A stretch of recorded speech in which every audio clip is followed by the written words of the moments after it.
Hi, everyone. Welcome to the Ketogenic Diet Show. This is Mary Beauchamp, registered nurse, ketogenic diet specialist, and GAP certified gut healing practitioner. So today I'm really excited to have Elysse Pronto of Pronto Health Coaching share with us a little bit about her story with recovering from mold toxicity in her home, moving her entire family across the country to get out of the moldy house and kind of relocating herself, and then also really digging into the deeper layers of detoxification. Elysse has been on a very crazy journey from being hospitalized and having no idea what was wrong with her, having unexplained symptoms and pains and all kinds of infections and autoimmunity, and just an amazing journey that she's been on to find a way to improve her health. And certainly getting out of that moldy environment was key in turning this around.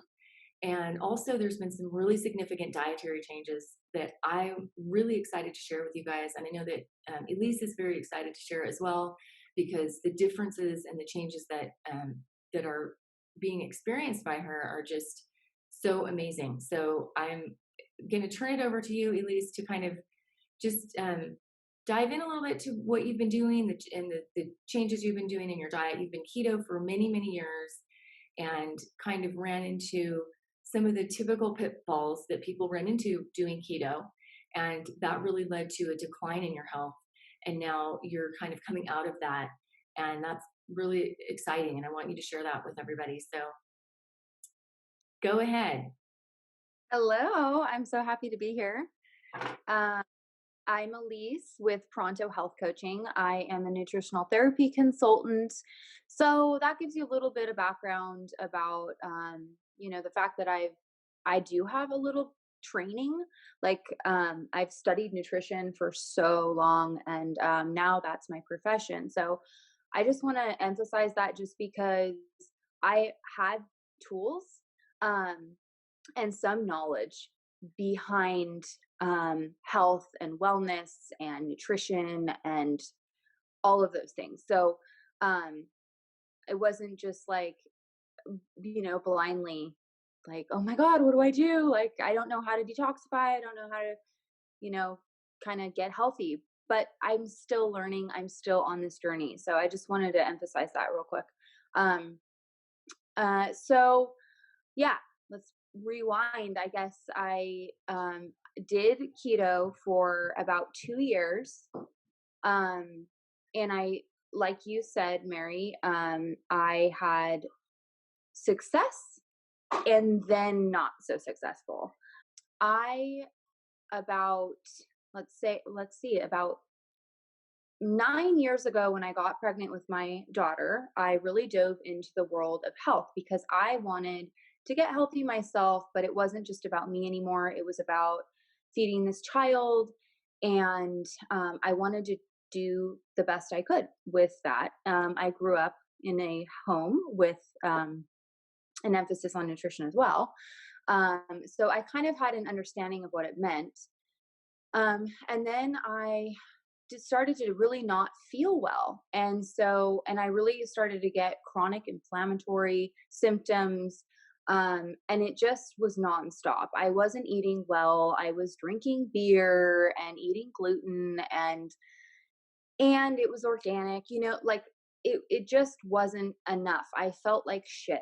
And I was totally inflamed all the time. I had chronic ear infections, strep throat. I was getting sick, like any little bug the kids brought home, I would get it and I would be down for the count. So I knew I needed to do something. And I had chronic gastritis as well. Acne, I struggled with acne like since I started my period. And so that was always a struggle. So acne was something that was my first symptom. And then it became that I just didn't, it was vanity. Like I didn't want to be an adult suffering with acne anymore, but I couldn't seem to get rid of it. So that's when I really turned to doing much more research around nutrition. And I found the GAPS diet and I started those protocols. I did the introduction diet, which is using broth, healing with lots of collagen and steamed vegetables, etc. That really, really helped me. However, I still had inflammatory symptoms. So I went to keto, and I did keto for 2 years, and it was wonderful. Um, for the it helped me. Like, it helped my inflammatory symptoms. My skin was clear. However, I still had these like off and on breakouts. My immune system seemed to be doing a lot better. Um, but as I said, I still had these flare ups, and it became frustrating. And I did it way too long. I became basically starved. Like, I was super thin. I had no appetite anymore. My hormones became totally out of whack, and I had to get out of ketosis. Like, I couldn't get out of ketosis. It took me a month. My ketones were always high. Like, I'm naturally a thinner person, and so it wasn't for weight loss. This was simply to maintain um, like low inflammatory markers. So a month after trying to get out of keto, I finally got out of keto, and I was chronically bleeding at this point, like vaginally bleeding. That's how bad my hormones became on keto. Again, I know much more about the science of keto, and I wouldn't recommend to any women to do long-term keto and be in ketosis all the time. It's all about this, ebb and flow, feast, famine, and I know that now. But these, I still had some inflammation. This is such a common pitfall because you feel so good doing keto because you are not as inflamed. You have those, it helps with inflammation so much that it's so easy, especially for women, I think, to say to themselves, well, I'm not hungry, so I'm just not going to eat. Because you're not hungry when you're producing ketones, right? So your appetite is significantly suppressed. But that's not sustainable long term. That is not a way to nourish the body and really feed the body the fuel that it needs and the nutrients that it needs. And so, unfortunately, over time, a lot of women become depleted and become malnourished, literally. And it's really easy to eat fat and stay full, but you're not getting the nutrients that you need. And so, this is just something that I want to bring up. So ultimately what happens is that your immune system starts to shut down and your metabolism starts to slow down and your hormones start to not have the building blocks that they need to produce the hormones to keep everything in balance. And so when you talk about this chronic bleeding, menstrual cycle imbalance, this whole hormonal imbalance that you were experiencing, um, this is something that happens to a lot of people, and it's definitely something that it's it's a conundrum because you feel so much better when you're not eating the carbs because you're not getting that inflammation. However, there's these subtleties. There's this deeper level of sort of confusion amongst the cellular network, and there's this deeper level of sort of disruption in the health of the metabolism that isn't seen necessarily, and until you have, you know chronic bleeding, which is obviously a major red flag, no pun intended, that something is going wrong. Something needs to be looked at here, and so that's something that you can't really ignore, right? And so you had enough sense, Elysse, to know that you needed to not be in ketosis all the time, and you needed to start adding in more carbs, and that was just a turning point for you. I know that after seeing and working with you along this journey, and it's so important to know that. And again, it's easy to not eat when you're not hungry, and to think that that's okay as a woman because we've kind of been trained that we should stay thin and not necessarily engage our appetite or whatever other dysfunctional social stories that we've made up around actually nourishing our bodies and caring for ourselves in that way. it's a slippery slope for a lot of people, especially when it comes to food addictions and any kind of addictive behaviors that often crop up when we change our diet or eliminate things. And we can get very extreme with this.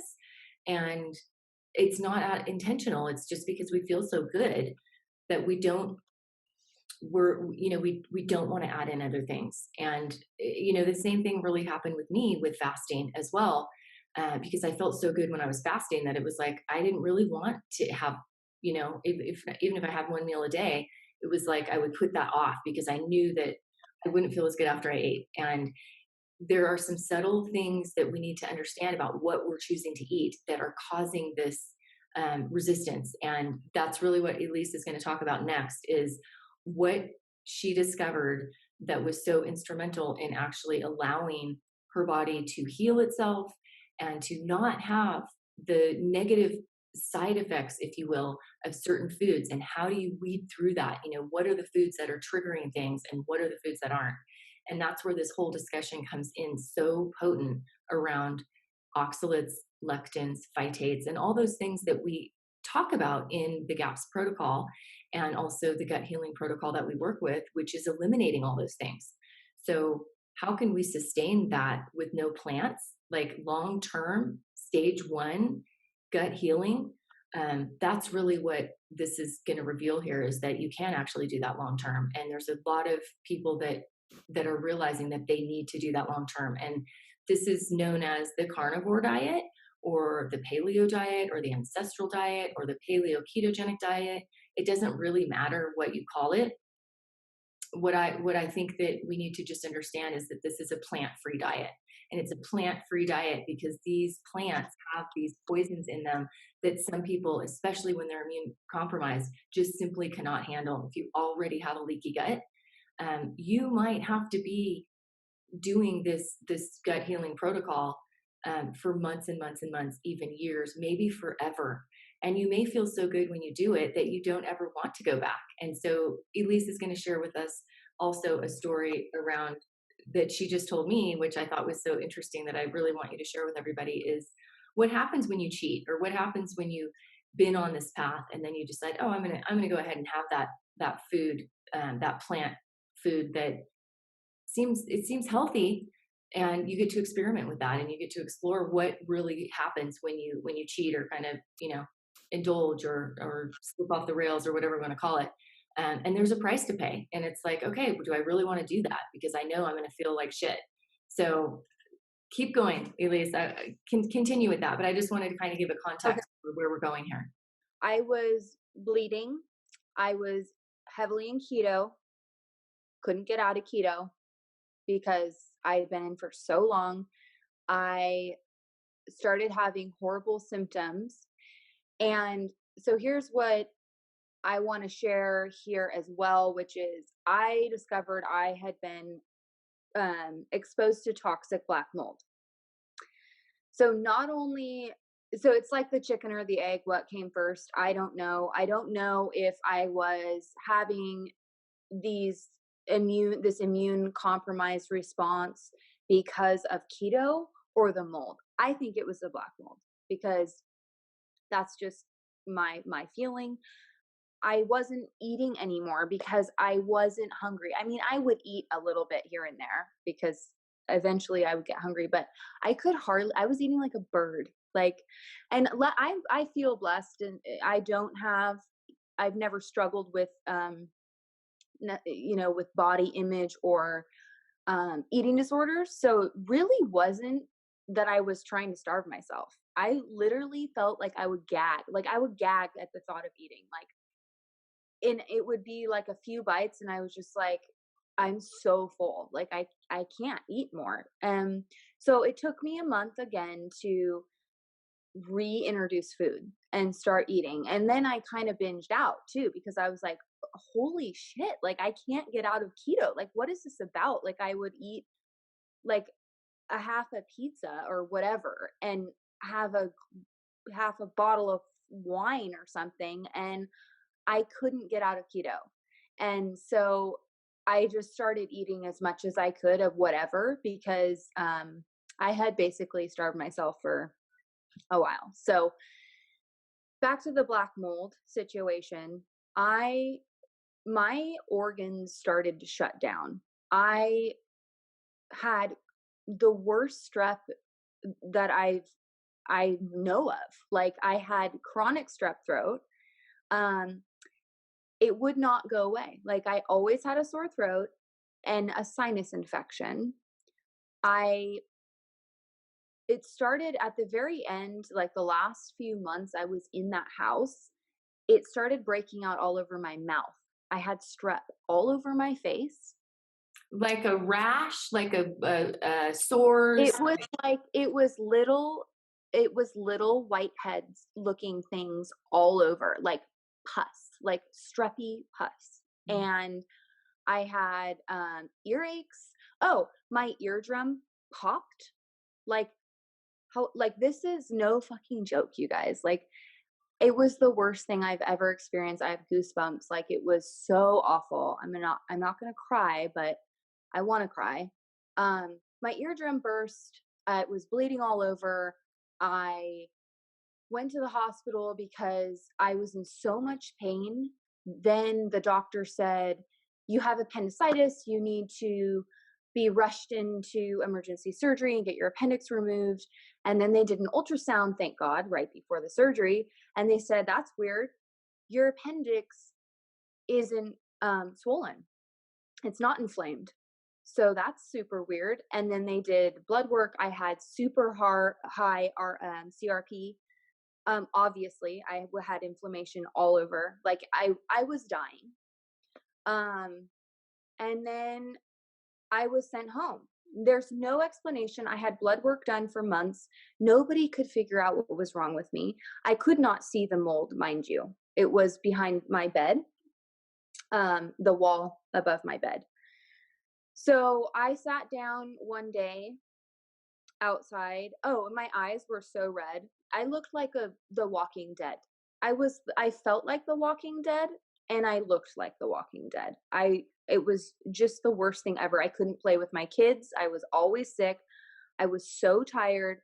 My head felt like it was I was half asleep all the time. I couldn't remember anything. So I sat down one day outside. I told my husband, "I'm dying. I don't know why, and I'm scared." And I just burst into tears. And so he actually went in the house because I suspected mold above my bed. And that's like a divine intervention right there. Like, how would I know this thing? But I did. I got some intuitive hit. And he went inside and he broke the wall. And lo and behold, there was black mold all over behind my bed. So the next step was I started researching like hell. And the number one thing that people say about being exposed to toxic mold is get out get out of the environment as soon as possible. It's the number one thing before you try to start detoxing and binding toxins. And so mycotoxins live in your organs and they break down your immune system. That is why that's why I thought I had appendicitis, because now I understand that they live in the liver, the appendix, and like the gallbladder. They also invade and multiply and like live in every mucous membrane. And what else lives in there? Oxalates. So let's skip a little bit forward. I moved out of my house. I moved across the country. That was just a choice because we found an apartment, happened to be across the country. And I wanted to get fresh air. We were in a city. We moved from the city to the country. I wanted to start detoxing my body and being in the healthiest environment that I could put myself in. And so we decided to move to the mountains. We're in the Alps, the Bavarian Alps, right on the border of Austria. A region known as the Chiemgau. It's very beautiful. I feel very, very blessed to be here. And I have access to the most beautiful grass fed meat and dairy products on the planet. I can get organic food. I can go on walks in the forest. I can do cold plunges in the um, alpine streams here and little pools that we found. So I feel so much better since moving out. Um, However, I still had been experiencing kind of this like achy sore throat that I've always kind of had. Like I always have this inflammation. I know that I need to detox. So I was turned on by you, Mary. I was turned on to the carnivore diet. And it's actually not far off of what Western A. Price studied. It's not far off of what Sally Fallon talks about, Fallon Morel. It's Natasha Campbell McBride talks about this in her books. Paleo diet's almost there. So it's really not far off of what I've studied for years and what I teach my clients. But there's one little thing that we're Nobody's learning talking about. nobody's talking about, and that I'm learning is one more added stressor to the immune system, one more thing to detox, one more thing to make me inflamed, and that is plants. So it's like, can you believe it? Like, plants are inflammatory.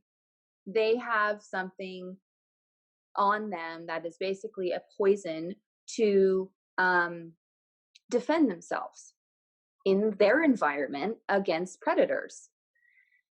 And we're their predator, and they're killing us. So, so yeah, that's where I'm at, and I've slowly, I kind of took it slow at first. I have been carnivore-ish for the past 3 weeks, I'd say. I feel great. So the first 4 days of doing the carnivore diet, This is no plants. No plants at all. this is no plants. Okay. So it's very much like the stage 1 GAPS diet. It's broth and meat and yeah, pretty much broth. And, yeah. So I incorporated a lot of also a lot of organ meats into this as well, because I'm super low in iron, which is another discovery I had. My body's jacked up basically from that mold poisoning and years of all the other things. So I eliminated plants. I had already been eating some organ meats and definitely kept eating a lot of the bone broths and soup. So that was no different for me. Right. You've been doing that for years. We've both been doing that for years. But I had been eating the big salads, and the green smoothies with coconut oil, lots of olive oils. I mean, those are plant-based oils, right? So I've eliminated even those. So don't forget that part as well, you guys. Like, it's the oils too that are freaking killing us. It's not just the greens, the green plants. It's those toxic oils, those polyunsaturated fats that are accumulated in our bodies, and we can't get rid of them, or at least it takes a long time to get rid of them. So even the olive oil, the coconut oil, this is really introducing the animal fats. So I started with lots of lard, tallow, butter. Yeah, those are the 3 fats that I've been eating like nonstop. And organ meats. I introduced kidney, liver, heart, lung, tripe. Um, that's pretty much what I've been eating. I found a really amazing source of grass-fed beef that I um, and yeah, chicken broths, chicken feet, chicken hearts. So that's where I'm at. And then I kind of felt for the first 4 days like I was like detoxy. Um, kind of a mild headache, a little bit of a that kind of sore throat feeling. And then I felt great. And then I was like, I was making my kids this yummy like cinnamon homemade granola. And I was like, well, I'm just gonna have. I've been so good. I'm gonna have like I went like a week to like strict carnivore ish. I still do dairy. Um, and so of course it's like my treat, right? So I have like a quarter cup of this granola with like cream and berries, and I was so excited and it tasted so good. And then I woke up and I have a headache. I have I had like a sore on my lip. I have a giant pimple on my neck. And um yeah, a little sore throat again. Mhm. So that's pretty powerful testimony to what these plants that are high in oxalates and lectins are doing in our bodies. So yeah, that's kind of my story in a nutshell.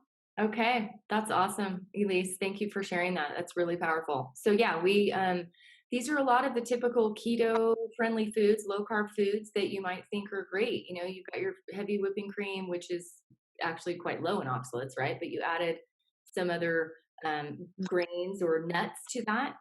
Even if you do an all nut, homemade, healthy granola that's got your toasted seeds and nuts and whatnot. Those seeds and nuts and nut butters and chocolate and tea and all of those things that are and blueberries, right? Those are all keto friendly, Right. wonderful, what we would think of healthy keto foods that are whole foods, but extremely high in oxalates, lectins, phytates, all these things, which is why for centuries cultures have always prepared these things in certain ways.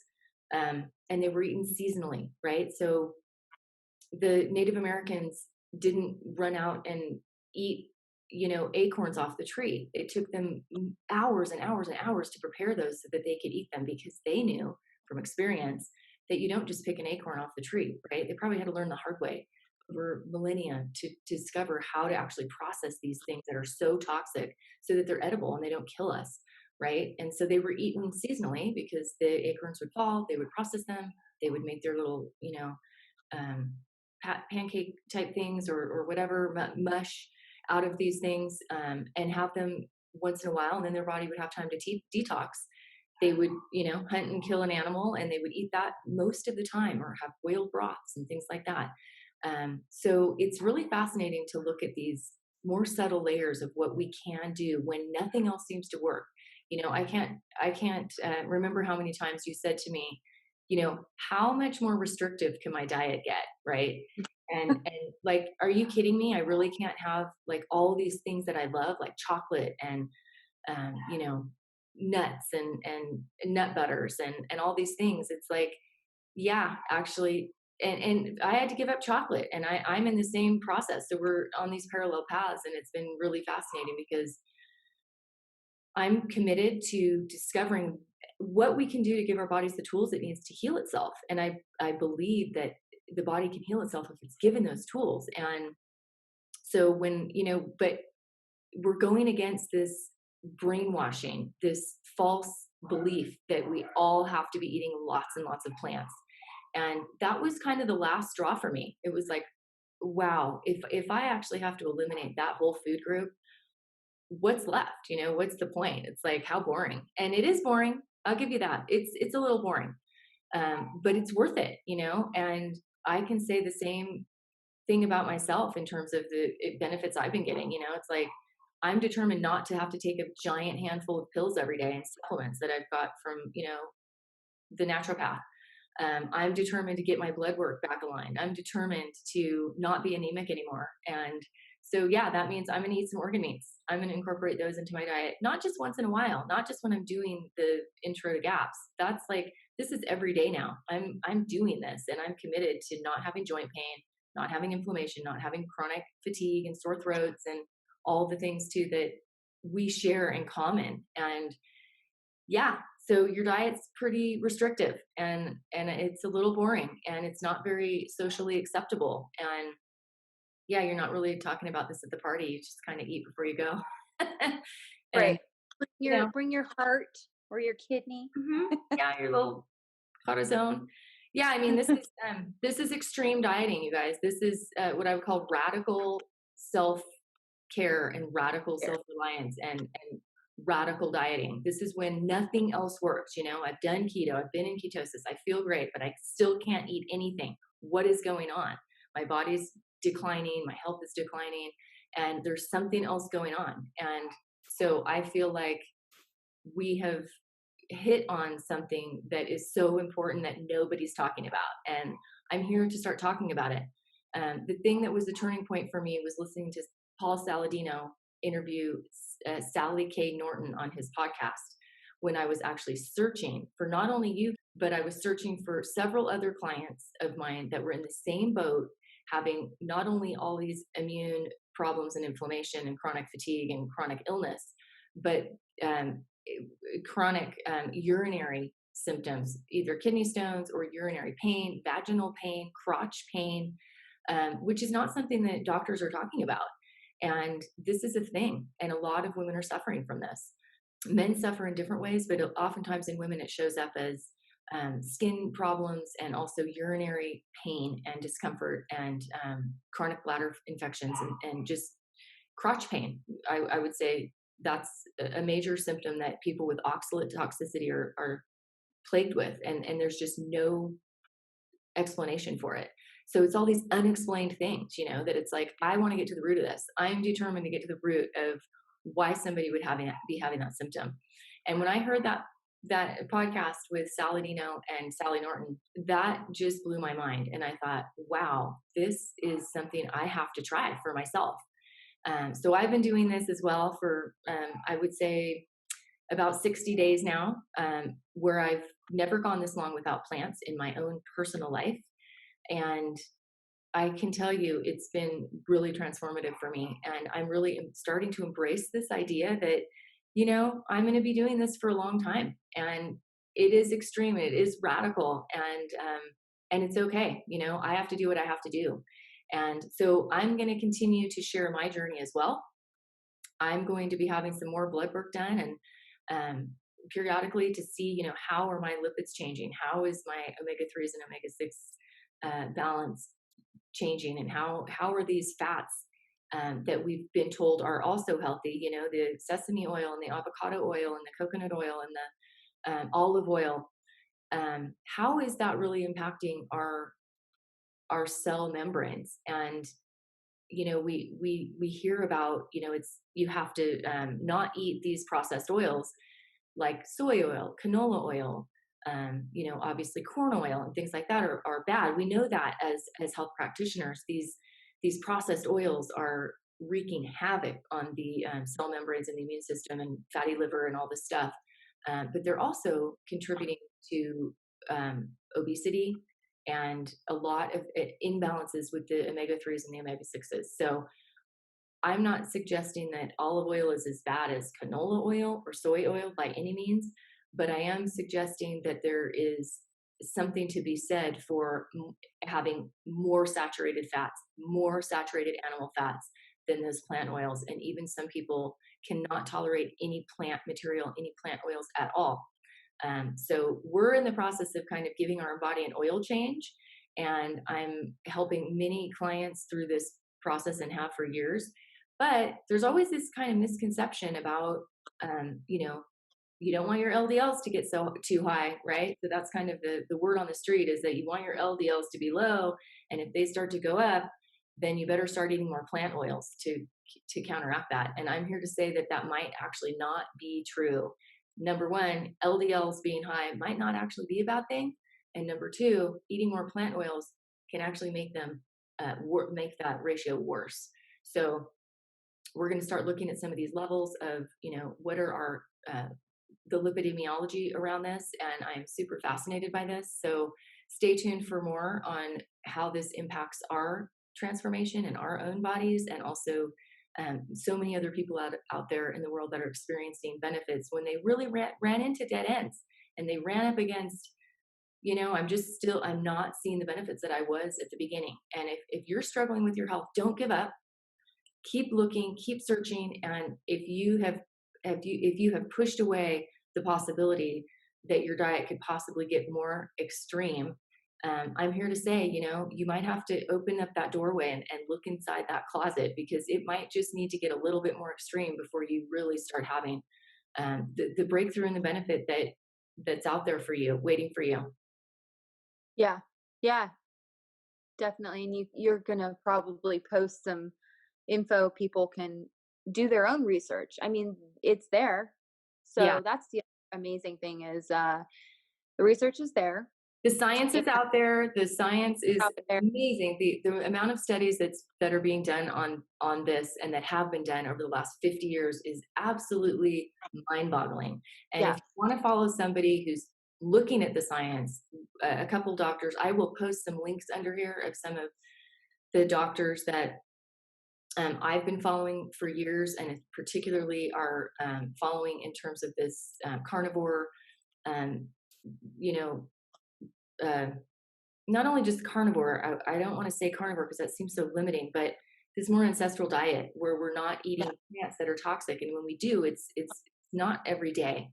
We how often do we have our keto bread and our scones and our muffins and our cookies and all this stuff that is keto friendly, but it's really destroying our digestive tract, you guys. It's Yes, really it's mimicking a Western diet. So it's like we're doing keto, but we're trying to make it identical to the things that are like totally westernized, like westernized foods. right. Um, Exactly. so and I just want to say a couple things really quick. Um, this isn't for me just about my diet. This is about a becoming more like my ancestors all across the board. Hmm. So I that's why another reason why I moved to the mountains. I moved my family to the mountains. I want to move. I want to breathe fresh air. Hmm. I want to learn to hunt. I want to climb the rocks now that I'm out here, I'm like, how would my ancestors move? And I'm trying. My kids are climbing the rocks, and I'm like, I'm gonna do that too. I'm gonna try it too.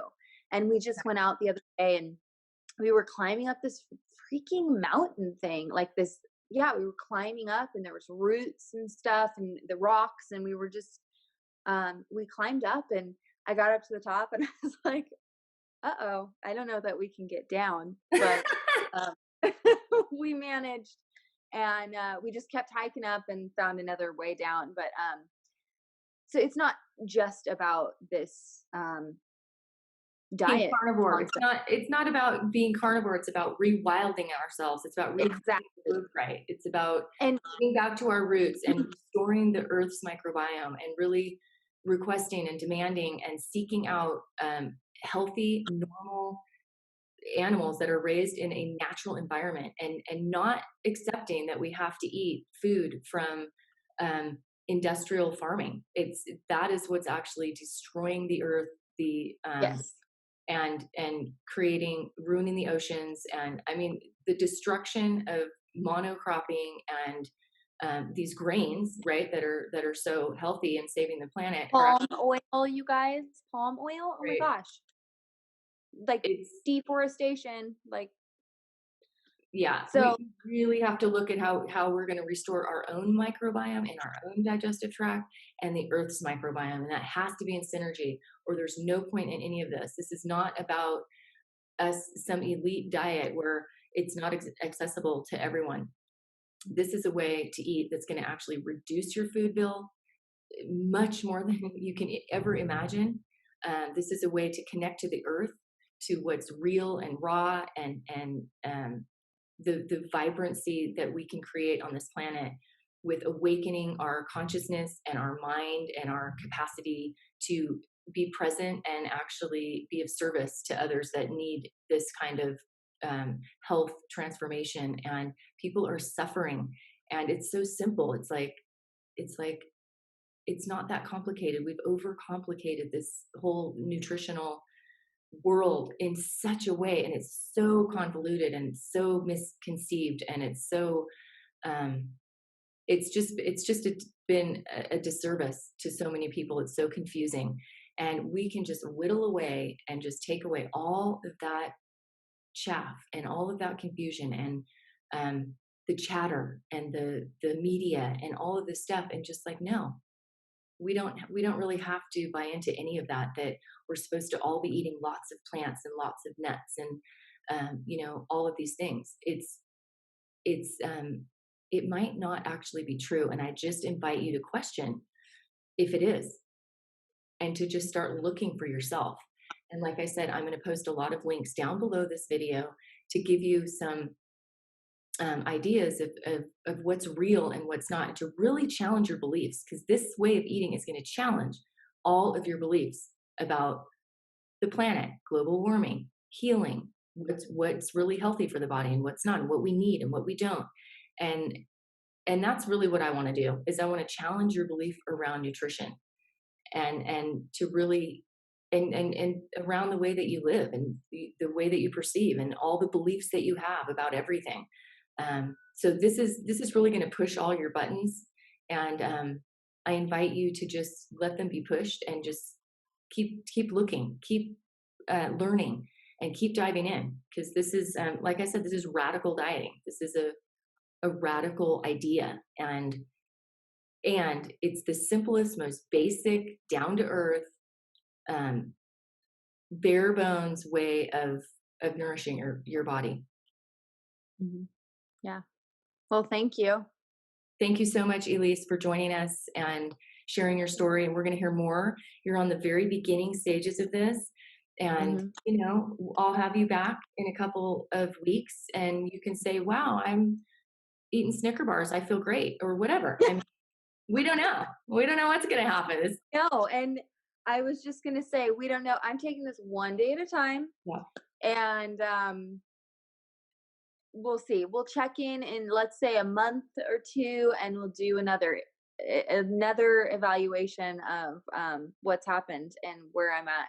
Because honestly, every day I'm like, am I gonna do this again? Yep. Like, and that's why I had that little snack. Well, that's not why, but it's so, I mean, it is hard. It takes a lot of courage, I think. It takes a lot of will and devotion to your health. It takes a really good why.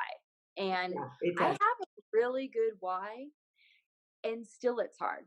And Hmm. so I can't imagine people that are just like, I just want to optimize my health, how they would ever do this. But um, I have a phenomenal why. I don't want to die. Um, that's a pretty good why, I think. Like, you're going to die if you don't do it.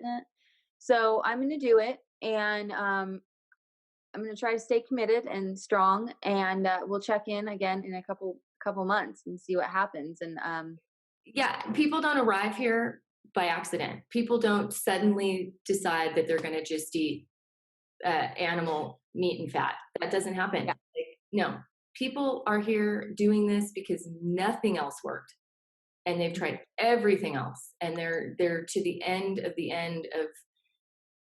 just the absolute I'll do anything approach. And And that's why they're if here. you're there, then this is for you. Yeah. If you are at your wits' end and you want to live and have a good quality of life and you just can't seem to get there, this might be for you. And if it seems so overwhelming, like how would I ever do that? Then just start small. I mean, I kind of started little steps. Normally I dive radically into things like no problem. This time I was moving in and my life seemed like I needed to just slow down and take it one step at a time. I'm a pretty radical person. So usually I do things and I do them fully and I dive right in. And this, I had to kind of take it slowly because we didn't have a kitchen when we moved in here. We had to build a kitchen. So I had to kind of slowly eliminate the oxalate, the foods, the plants that were the foods and plants and grains, all that everything that was high in oxalates and lectins and things, I slowly eliminated those. So Right. So if you are if you're coming into this and you feel very overwhelmed, that's the first thing that you can do is eliminate those slowly from your diet. Like finish off that nut butter in your cabinet. Don't buy it, another one. maybe give up your green smoothie. That could be another easy thing to do, which okay, we've all done that every day and thought that that was just the most important thing. Like I can't skip my green smoothie with my spinach and spirulina Yeah, and wheatgrass juice powder and all the chlorella. green powders. And just the thought of that was just absolutely beyond me.